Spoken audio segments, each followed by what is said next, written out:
So we start off with a very simple pop-up frame, a 2x1 frame. Just make sure the locking arms are joined together.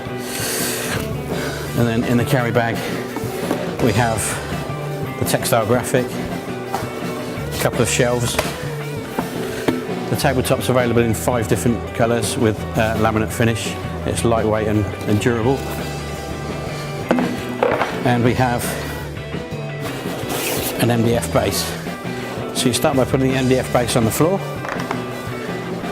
then you position the pop-up into the base, ensuring that the nodes are then located into the corner. And then you take the top, locate the top, again locating the MDF onto the nodes. Just give it a little click to secure it into place. I'm now going to start putting the dyed sub textile prints into the channel on the tabletop. There's a silicone edging here that you slide into the channel at the back here. And the trick to actually getting the actual graphic in is to do a little bit around the top of the tabletop, and then a little bit at the bottom. So this is a textile dye sublimated print that's printed within Ultima. So we offer a service where you can send us your artwork, and then we can then print it for you, and we stitch and finish the textile within Ultima displays.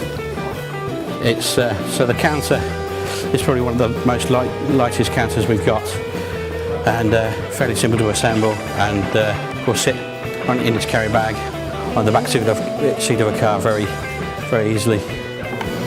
So that's the counter assembled. Just one final thing we need to do is there's a couple of shelves that sit inside the counter for storage. So here's the finished product, ideal for use for portable shows, events, somewhere where you might need it with a couple of roller banners. You may be carrying it yourself and you don't want to carry too much, and the weight is an issue. Where you can carry this with a couple of roller banners on your shoulder very easily.